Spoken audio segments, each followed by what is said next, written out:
बाल दफ़ा ऐसा भी होता है कि आपकी अपने कज़न से बहुत ज़्यादा बन जाती है। कज़न्स में जेलसी भी बहुत ज़्यादा होती है। हम अगर गर्ल्स की बात कर लें तो गर्ल्स कभी बर्दाश्त नहीं करती कि जैसा सूट मेरा है ऐसा सूट सेम मेरी कज़न के पास हो। वो हमेशा चाहती हैं कि जैसा सूट मेरा है वैसा मेरी कज़न के पास ना हो। जिस स्कूल में मैं जाती हूँ उस स्कूल में मेरी कज़न ना पढ़ती हूँ, क्योंकि फिर अगर सर को शिकायत लगानी होगी तो वो मेरे कज़न को बुलाएंगे, जो कि मैं नहीं चाहती। कज़न से हर मामले में ही जेलसी भरी होती है। कज़न के पास अगर अच्छा फ़ोन है तो जेलसी, अच्छे कपड़े हैं तो जेलसी, अच्छे स्कूल कॉलेज या यूनिवर्सिटी में जाते हैं कज़न तो जेलसी, और अच्छे ग्रेड्स में तो वैसे ही जेलसी है। Welcome back to Abdul and Manoj channel. अस्सलाम वालेकुम। मेरी तरफ से तमाम कज़न्स को हैप्पी कज़न डे। आज आप सब जानते हैं कि कज़न डे कहीं मनाया जोश व खरोश से मनाया जा रहा है, लेकिन कज़न एक वो मखलूक है जिससे आज तक हमारा कभी नहीं बनती। ऐसी मखलूक समझी जाती है जिससे आपस में आपके ताल्लुकात कभी भी दुरुस्त नहीं हो सकते। इसकी ज़िंदा मिसाल मेरे अपने ही कज़न्स हैं। जैसे मेरे ये कज़न जिनसे अगर हमारी लड़ाई होती है तो सबसे ज़्यादा होती है, लेकिन अगर हमारा अच्छे कज़न में भी मैं कहूँ तो सिर्फ यही हैं। हैंडशेक करें, हैंडशेक करें जी। ये मेरे कज़न हैं, ये देखें, जो शदीद मेहनती इंसान हैं, लेकिन इनको मेहनती कोई भी नहीं समझता क्योंकि घर की मुर्गी दाल बराबर। तो मैं बात कर रही थी कज़न्स डे पर। अगर इंसान की सबसे ज़्यादा फड्डे लड़ाइयाँ किसी से होती हैं तो वो अपने ही कज़न से होती हैं। जैसे मेरी लड़ाइयाँ मेरे कज़न से होती हैं। कज़न्स में अक्सर ये भी होता है कि अगर आपके कज़न के पास कोई चीज़ है और आपको उसकी ज़रूरत है तो वो कभी नहीं देते। और मेरे कज़न ये भी बैठे, ये देखें गाइस, ये भी मेरे कज़न हैं, लेकिन ये अच्छे कज़न हैं क्योंकि इनसे मेरे कोई फड्डा नहीं होता। तो आपसे मैं बात कर रही थी कज़न डे के मुतालिक। कज़न से इंसान की कभी नहीं बनती, और अगर बन भी जाए तो बहुत ही खुशकिस्मत कज़न हैं वो जिनसे आपकी दोस्ती होती है। और कज़न में अक्सर ये भी होता है कि गर्ल्स पार्टी और बॉयज़ पार्टी अलग अलग कर दी जाती है। तो गर्ल्स की गर्ल्स से बनती है और बॉयज़ की बॉयज़ से बनती है। फिर बड़ा ही मुश्किल होता है ये पता करना कि किसकी दोस्ती किससे है। और अगर आपके कज़न्स के पास कोई चीज़ है तो वो आपको कभी नहीं देंगे, और अगर कभी आपने उनको कुछ कह दिया कि लेके और उन्होंने वो लेकर आ गए और आपको दे दिया, तो ऐसे समझ लें आप एक बहुत भारी एहसान तले दब चुके हैं। और अब आपको ब्लैकमेल करने के लिए उनके पास एक बहुत ही अच्छी चीज़ है कि वो आपको या तो वो चीज़ नहीं देंगे, और अगर दे भी देंगे तो एहसानात का इतना बड़ी लाइनें तफसीली बयान दिया जाएगा जिसका बदला हम सारी ज़िंदगी नहीं उतार सकते। और कज़न्स आपसे इतना ज़्यादा लड़ते हैं। और बचपन में हमेशा मुझे याद है, मैं जब छोटी हुआ करती थी, क्योंकि मैं मेरे मामू के बच्चों में सबसे मेरे 2 मामू हैं, लेकिन उनके बच्चे बड़े बड़े हैं और मैं अपने मामू के बच्चों में सबसे छोटा, फूफो की बेटी हूँ तो सबसे छोटी बेटी थी।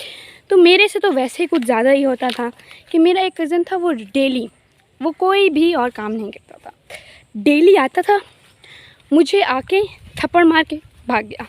और उसके बाद मैं, क्योंकि मैं छोटी होती थी, ये अब की बात नहीं है, कुछ साल पहले की बात है, तो मैं बैठ के फिर रोई जा रही हूँ। और बाज़ दफ़ा तो घरों में ऐसा भी होता है कि माँ सोचती हैं मैं तो अपने भतीजों को दूंगी बेटियाँ, या मैं तो अपने भतीजियाँ लूँगी। तब इंसान को शदीद गुस्सा आता है जब मम्मा कहती है ना कि मैंने उसके साथ तुम्हारी शादी करवानी है, और अगर वो कज़न हो तो फिर इंसान की नहीं बनती। बाल दफ़ा ऐसा भी होता है कि आपकी अपने कज़न से बहुत ज़्यादा बन जाती है। कज़न्स में जेलसी भी बहुत ज़्यादा होती है। हम अगर गर्ल्स की बात कर लें तो गर्ल्स कभी बर्दाश्त नहीं करती कि जैसा सूट मेरा है ऐसा सूट सेम मेरी कज़न के पास हो। वो हमेशा चाहती हैं कि जैसा सूट मेरा है वैसा मेरी कज़न के पास ना हो। जिस स्कूल में मैं जाती हूँ उस स्कूल में मेरी कज़न ना पढ़ती हूँ, क्योंकि फिर अगर सर को शिकायत लगानी होगी तो वो मेरे कज़न को बुलाएंगे, जो कि मैं नहीं चाहती। तो इसलिए कज़न से हर मामले में ही जेलसी भरी होती है।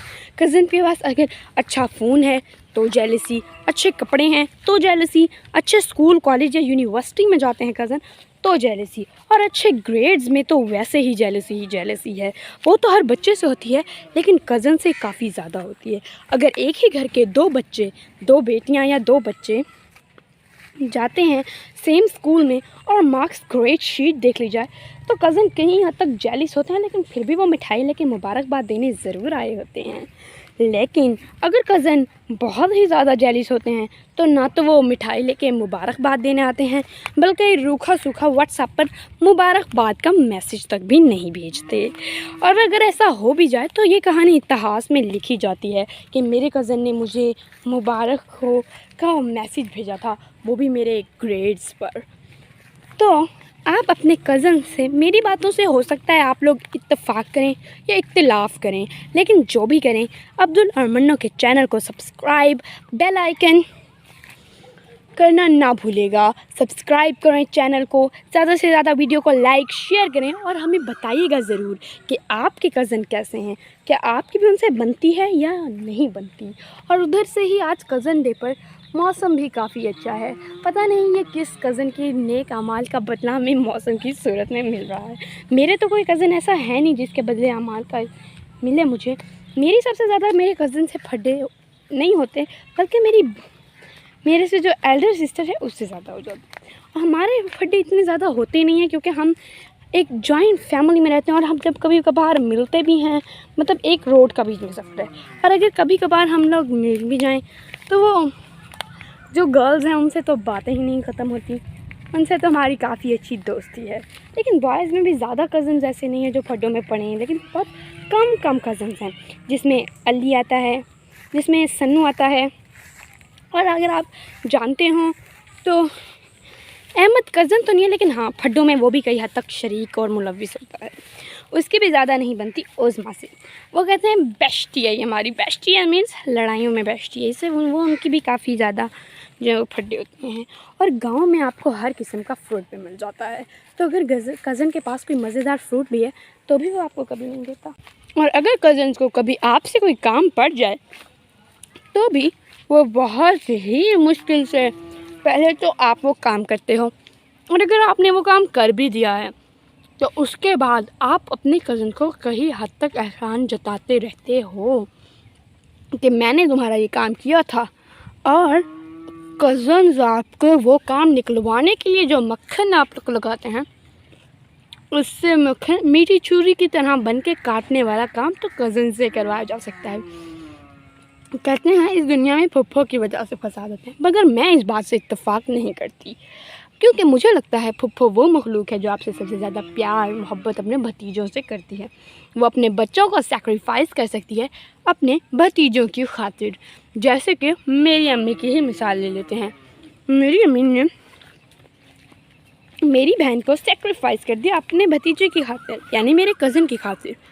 जब मेरी बड़ी बहन ने कहा मुझे शादी नहीं करनी, तब मेरी अम्मी ने कहा क्यों ना छोटी बेटी की शादी कर दूँ। बलिया बकरा बनने के लिए बच गई मेरी छोटी बहन। वो कुछ कर नहीं सकती थी, और उसने अभी उसका मैट्रिक का रिज़ल्ट आया था जो कि बेहद बुरा रिज़ल्ट था। तो घर में हर किसी को उसको ताने मारने के लिए शदीद अल्फाज थे। तो उसको भी फ़ायदा लगा कि ऐसा करती हूँ, अभी मैट्रिक में जो रिज़ल्ट आया इससे कोई जॉब शॉप तो मिलनी है नहीं, क्योंकि माशाल्लाह 2-3 में तो स्टार लग चुका था। तो ऐसा करती हूँ कि शादी ही कर लेती हूँ, कम से कम अगले घर में थोड़ी बहुत इज़्ज़त ही मिलेगी और इन तानों से भी मैं बच जाऊँगी। तो फिर उसको यही फ़ैसला बेहतरीन लगा और उसने शादी कर ली। कबूल है कर लिया और अपने कज़न के घर आ गई। और अम्मी ने उसको एक और लालच भी दिया कि तुम्हारे कज़न का घर है, तुम्हारे बहुत पास है, तुम ज़्यादा दूरी नहीं जाओगी, मैं तुम्हें ये लेके दूँगी। और क्योंकि वो मैट्रिक का रिज़ल्ट दिया था तो इतनी ज़्यादा एज भी नहीं थी, तो इतनी अकल और समझ भी नहीं थी कि चीज़ों की खातिर मैं अपनी ज़िंदगी बर्बाद कर रही हूँ। लेकिन उसको ये बेहतरीन फ़ैसला लगा और उसने अपने कज़न से शादी कर ली। तभी हमारे घर में भी मेरी अम्मी ने भी मेरी कज़न को ही लिया अपने इकलौते बेटे के लिए। अब जब हम कहते हैं ये बात ऐसे नहीं ऐसे थी, तो वो कहती है नहीं मुझे पता है, मैं भी यहीं रहती थी। कज़न का ये भी नुकसान है क्या आप उनको अपनी हिस्ट्रीज़ नहीं सुना सकते हो? क्योंकि वो कहते हैं हमें पता है इस बात का। जैसे शुरू में अक्सर घर में भाभियाँ आती हैं, आप उनको बताते हो ये हुआ, ये किया हमने, ये किया, लेकिन हम अपनी भाभी से ये सब बातें नहीं करते थे क्योंकि उनको सारा कुछ ही पता था। वो हर बात ही जानती थी, तो दोबारा बताकर उन्हें मज़ीद बोर हम करना नहीं चाह रहे थे। यही वजह है कि कज़न से शादी करने के नुकसान।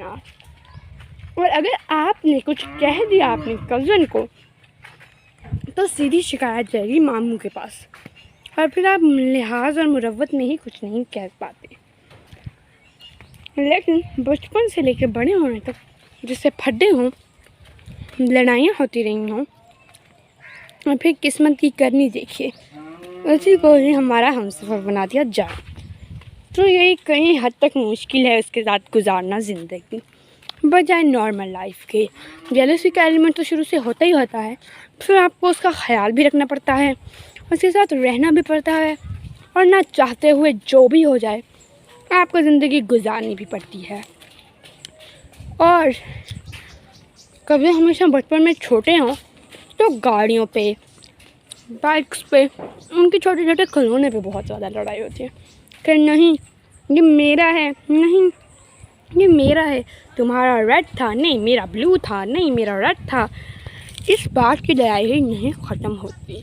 और मैंने ये बात भी सुनी है अपने बुज़ुर्गों से कि जिस कज़न से इंसान की ज़्यादा ना बनती हो उसी से इंसान की शादी कर दी जाती है।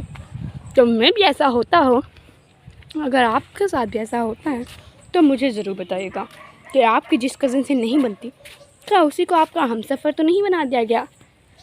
ऐसा हो भी सकता है और ऐसा नहीं भी हो सकता, तो कज़न से बना के रखें हम, क्योंकि मुश्किल आने पर बाज़ दफ़ा कज़न ही हमारे काम आ जाते हैं, और काम आ जाने के बाद हमें हज़ारों हाथ ताने भी मारते हैं।